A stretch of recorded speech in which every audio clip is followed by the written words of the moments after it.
Hello, I'm Dr. Kathy Marshak, and this is our first session of Dr. Kathy's Office Hours.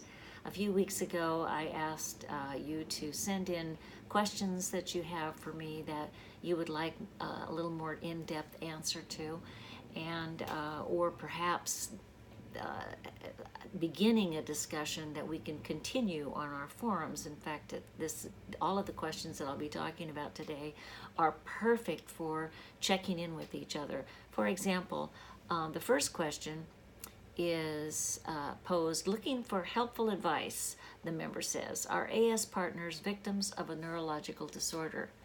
He goes on to say that he believes that he has been victimized by his ASD spouse because of just the constant stress that is caused to both the NT partner and the children. And he wonders if being a victim is something that other people feel.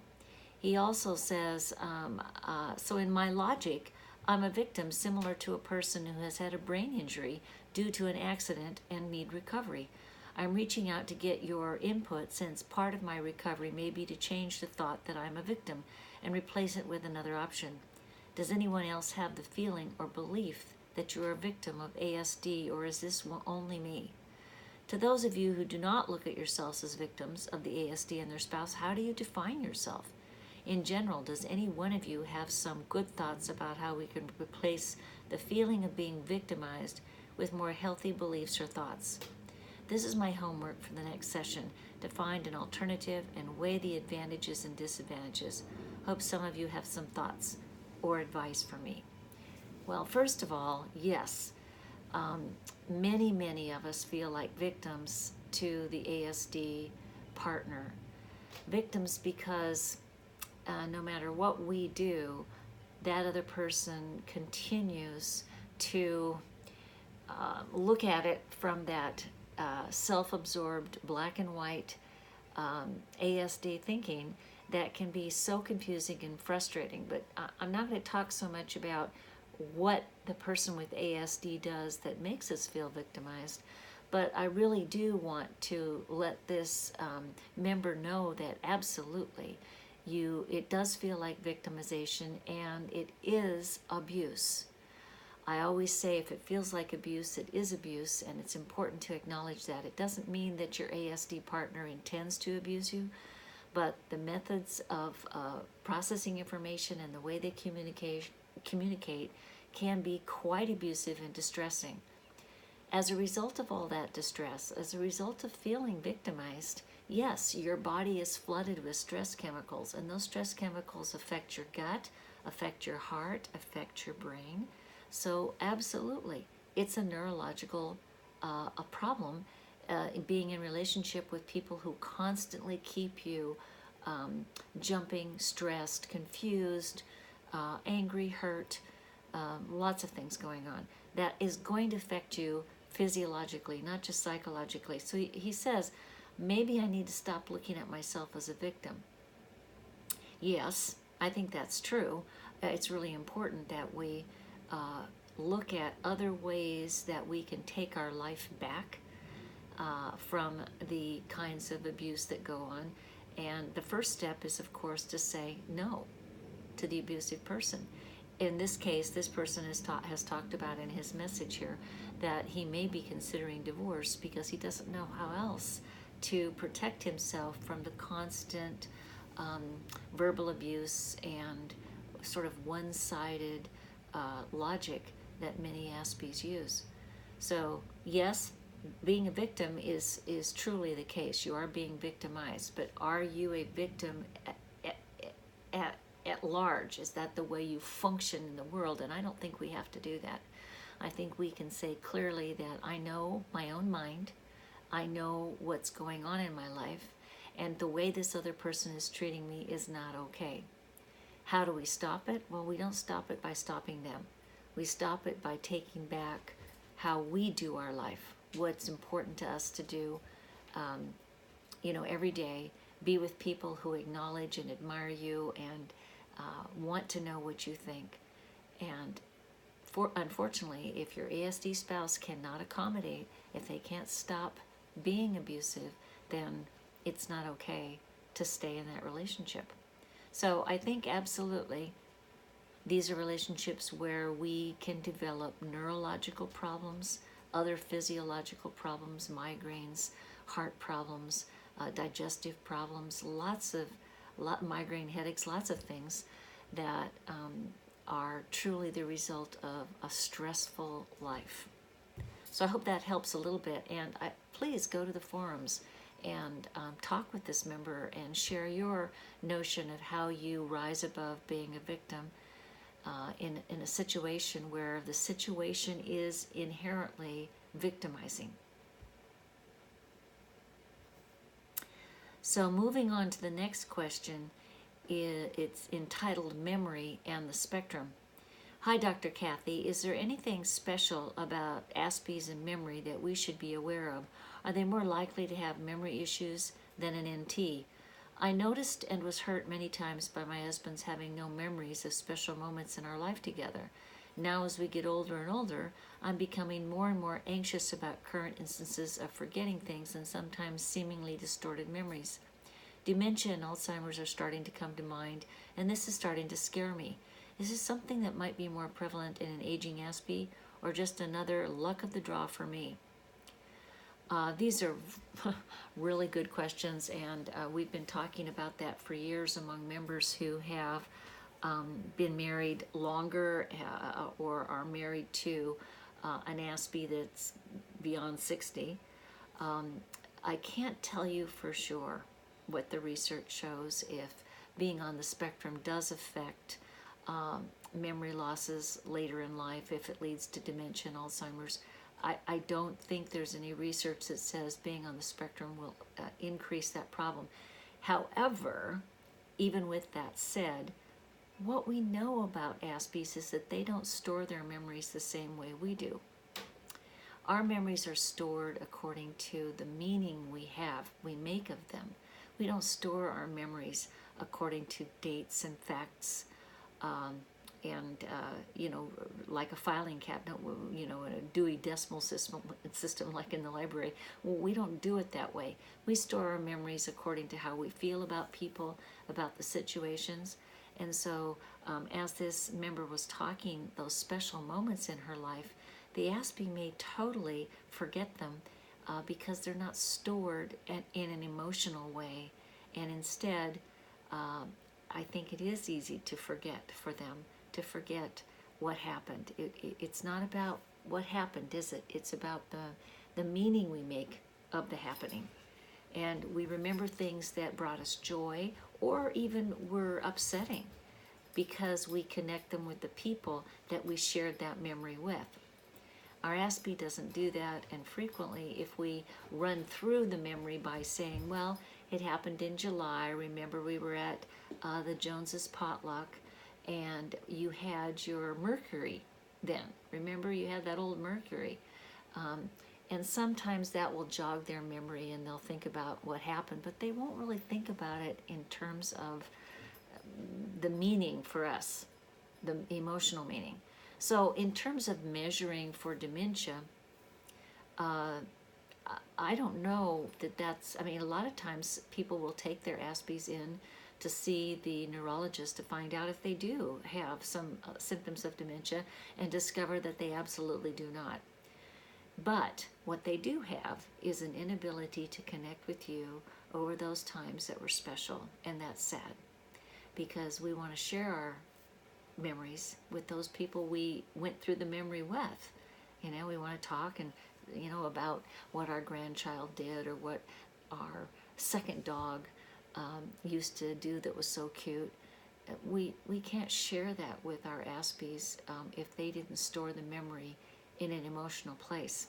So I hope that answers the question. I don't think you're dealing with dementia all the time with an Aspie as much as we're dealing with their inability to connect. They don't have empathy, so they're not retrieving memories based on how that would make you feel to talk about the memory. And then here's another question. Our therapist has suggested that my husband has developmental trauma, early childhood, and that it is that trauma that has created his avoidant tendencies, difficulties with connection, and empathy challenges. Our therapist is unwilling to make an Asperger's diagnosis. Is there a way to tell the difference between a lifelong trauma response and Asperger's, high-functioning autism, or is it possible that they are essentially the same thing in varying ratios? She goes on to say, I love this group. Your wisdom and the stories of everyone have been so encouraging to me. So as a little aside, once again, come to our teleconferences, come to our video conferences, and go into the forums and talk with each other, because that's where you get support. You know, I don't want to necessarily question your therapist's diagnosis here. It's very possible that your spouse has developmental trauma or perhaps PTSD and avoids anything that's conflictual, but we can also see them going together with Asperger's. Many people with Asperger's are terrified of conflict. They had conflicts when they were younger, or their personality is such that they just do not wish to open up the possibility of a conflict because they wouldn't know how to solve it. We don't like conflicts either, but we will reach in and still go after it. We'll still say, well, what the heck, let's see if we can't solve this with that other person, because the relationship's important. We don't avoid people that we care about. So the fact that your spouse is avoiding things, that doesn't look too good. Even if they were traumatized as a child, certainly that's treatable. If, on the other hand, they get some treatment for that early trauma and they still are avoiding you, I really kind of am suspicious that it might be, high-functioning autism. Certainly we have many people that's a choice they made when they were young, was to avoid conflict, and they're just not going to deal with it no matter what, no matter how much you push them. The Asperger quality also is that they don't see how this harms the relationship to avoid. What they're doing is reducing their anxiety, and that's good enough for them.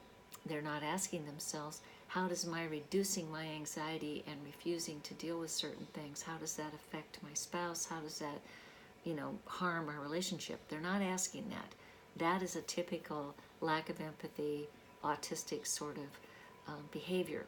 Now, one of the things that I do with my avoidant ASPE clients is, try to get them to click into the fairness factor. That even though it may be incredibly stressful for them to deal with, to allow that anxiety to rise as they talk about things that are tough, I remind them that it's the right thing to do, that their spouse wants to work things out with them, and if they don't talk, it can't get better. So sometimes that authoritative role that I might take with my ASPEs helps them work on reducing anxiety through medicine and through relaxation techniques, so that they can talk to their partner. Because what's the point of being with somebody if you don't connect and work things through? So thank you for that question. It's a very good one. Let's see here.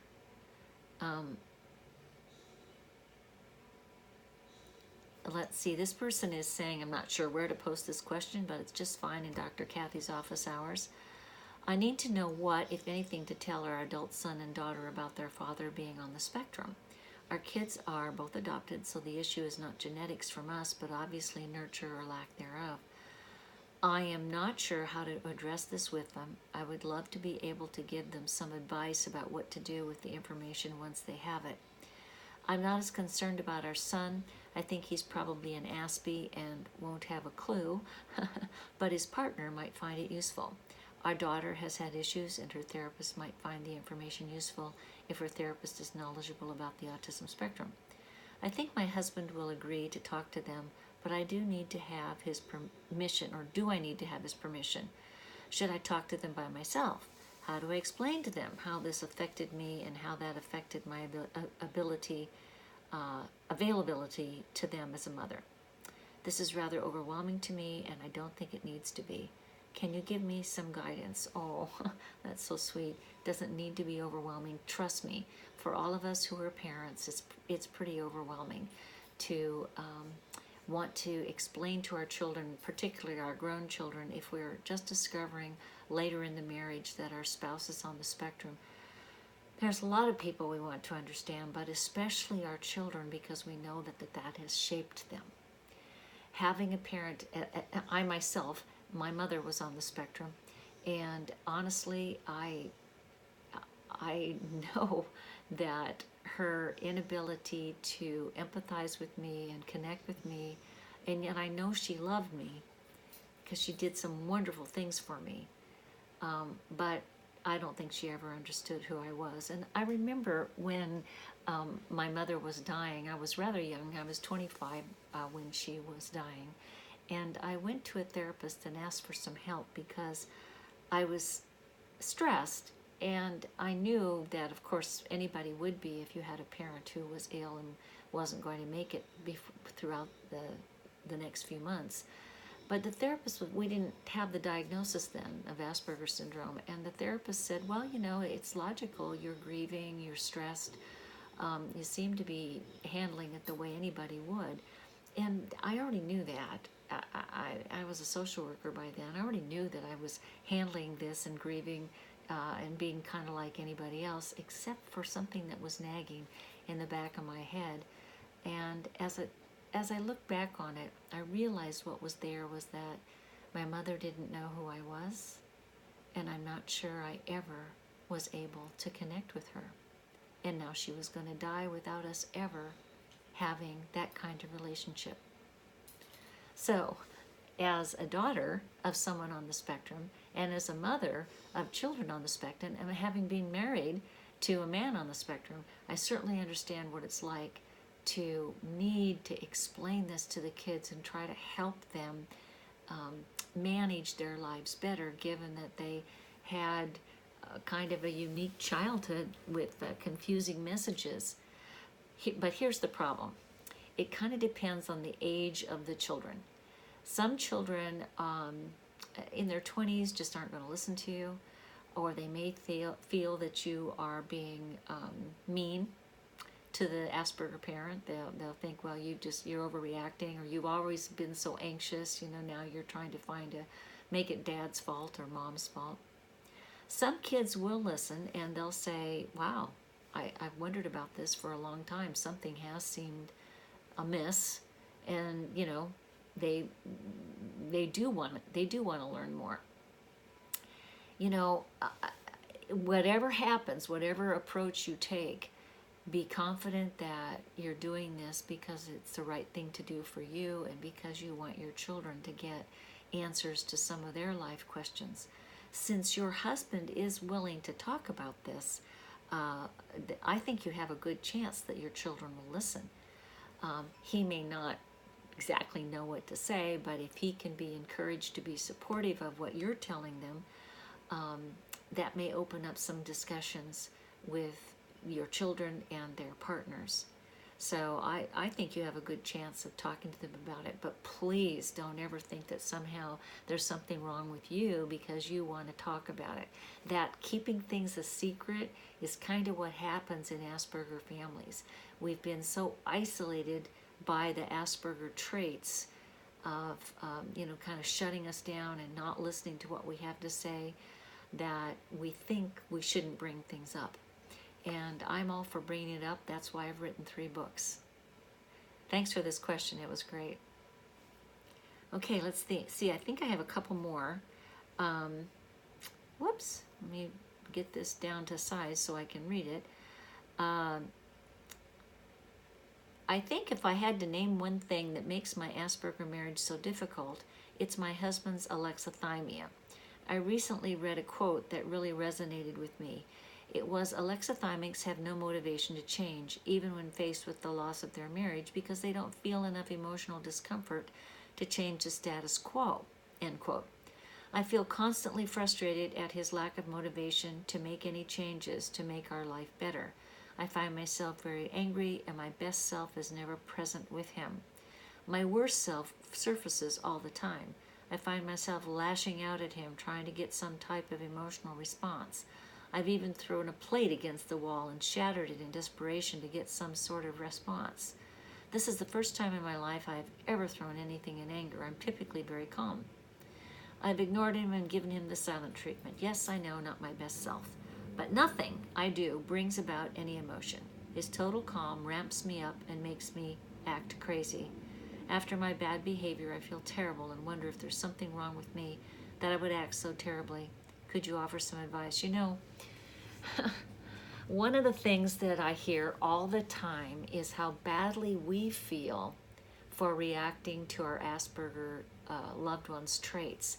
We blame ourselves, we get angry, we throw a plate, we think that something's wrong with us for acting this way. So I want to answer the last part of the question first. The reason we get upset is because we need affirmation. We have empathy, so we're always reaching out to others. Even though I'm videotaping this message, I'm looking around the room in my mind for people that I'm talking to. I want to know that I've reached you and that this is important, that, you know, that what I've said is important, it's valid. Does it meet your needs? You know, I'm checking that stuff out. We need that kind of confirmation about who we are. So once again, let me remind you, empathy is the ability to know yourself in relation to others and to be concerned about others and how they are responding to you so that you can respond to them and affirm them. It goes back and forth, back and forth, back and forth.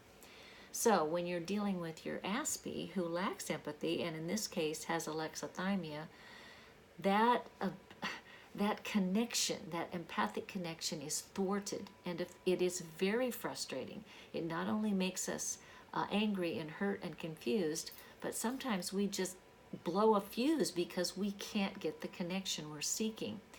And those connections keep us alive. It's how we know ourselves. So alexithymia is this ability that many Aspies have, or inability, I guess. They don't know what they're feeling, and they can't come up with a word for their feeling. I had one Asperger man, when I was describing alexithymia to him, because he has that, he said, "Oh, I have wondered what people meant when they talked about how they felt about things." He says, "Because I don't notice that very much at all, that I have feelings." So he was aware of that. Is it that they don't have feelings, or that there's a delay in understanding what the feelings are, or they've never processed a word for the feeling? But it's hard to say. But if they aren't calm, trust me, that's not calm. That's lacking definition. When you can't explain how you feel to somebody else, that's lacking definition of who you are. And if you can't talk to somebody else, especially your partner, about how they're feeling, if you can't understand that, well, that's a lack of empathy. That's a lack of honoring the other person. So how do I deal with that? Therapy. Absolutely, your spouse, if they have alexithymia, it's very important that they go to therapy and that they get some help with, they can learn some modifiers for feelings. And that's something the psychologist can talk to them about. But please don't assume that somehow they're going to turn into an empathic, emotional person. They probably won't, but at least they can acknowledge that there's something important to you that's missing, and that it feels bad. It feels badly to you. You may still love this person. They may still love you, but they need to know that this has been an ache in your heart for a long time, and they need to take some responsibility for that, even though it's a disability. I wish I could give you an easier answer for that one. It's kind of tragic, isn't it? It's like this one guy that I was telling you about, this one client of mine.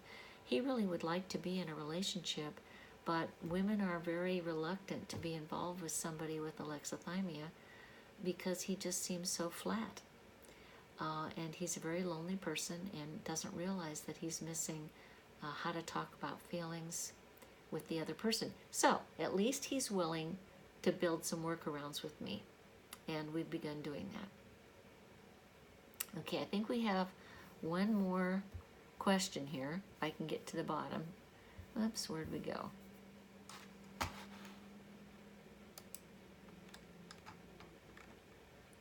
Yeah, there we go. On my computer, sometimes it kind of plays tricks with me. So this last question, it seems as if it is impossible for my husband to plan for the future. I've talked to him repeatedly about my concern about our lack of savings for retirement. Every time I bring it up, he says, "We'll be fine." He also has little interest in insurance. He only wants to purchase the bare minimum. My husband and I have also never engaged in pillow talk where we lay in bed and discuss our long-term dreams for the future. It seems to me he never thinks about what could happen in the future or fantasizes about future possibilities. Is this related to lack of empathy? Would you explain this? Thank you. Absolutely. This is practically everything's related to lack of empathy, but this is not unusual for Aspies to not plan for the future. When you don't have empathy, now remember, empathy is the ability to read between the lines and to understand where the other person is coming from, and to ask yourself, what's that have to do with me? You know, you check back with yourself. So if you don't have empathy, you're not very introspective. You're not comparing yourself to others, if that makes sense. If you're not introspective, then you're not saying things like, will I have enough money when I'm older and retire? Will my spouse and I be able to take care of ourselves? They don't know how to ask those questions, and it doesn't occur to them. They say things like, we'll be fine, but they don't have any plan for how we're going to be fine. What's interesting about this problem is that they won't probably listen to you, but they might follow rules. So if you sat down with a financial planner, even if they were reluctant to go, if you said, look, I want advice from somebody who studied this, you know, who helps other people lay out future plans. I know you don't think we need to do this, but I want to go in with all of our paperwork and have an advisor. Many times the advisor can help your Aspie understand that there is a need to put a certain amount of money aside every month. There's a need to put, you know, buy a certain amount of insurance and that sort of thing. They may listen to an authority figure, not because they can put themselves into the future. They can't put themselves into the other person's shoes, but they might do it because it's the right thing to do, or they might be embarrassed that they haven't done it. Let's see here. Oh, and then talking about the future. Yeah, I had this one Asperger husband at the point in time that his wife said she wanted a divorce. He wrote her a very sweet little email, and he said, you know, you have dreams, and you work on them, and you live them out. And he said, I don't have dreams. I don't know why I don't have dreams. So he was aware that he doesn't have dreams, that he doesn't think about himself in the future in relation to his loved ones, where this might go. So for us, that's it's sad. I mean, we want the practical thing, you know, of having enough money to take care of ourselves, and to maybe put the kids through college, or, you know, whatever, or buy some dream vacation. But their world doesn't include that stepping into another reality and imagining what if. They don't do that. So the idea is that the practical side of this is that you absolutely need to sit down and make sure you put money aside for your safety. And if you have dreams, talk them through with somebody else, so that you don't miss out on your life either. Many of us in these relationships have ended up letting decades go by without having a life, and then to try to reclaim your life later is a bit tough. So don't let that happen to you. And if it is later, then, buy a kayak or go to Scotland. That's what I did this year. Don't let life stop you no matter what. And then in terms of money and investments and so forth, unless money is their special interest, many Aspies have no plans for the future. So this is one that I really urge people to take a look at and make sure you've got your money and investments taken care of, even if your Aspie hasn't done anything. Make sure you take care of yourself.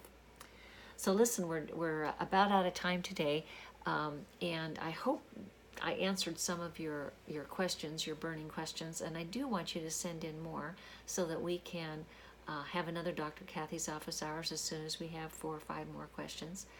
And I will keep you anonymous unless you want me to give information out about you. But I know that these questions do appear on our forums in our private membership site, so you're welcome to go there and talk with the members who pose these questions. I'm sure they want to hear from you. Thank you very much for listening in. Take care and have a happy new year.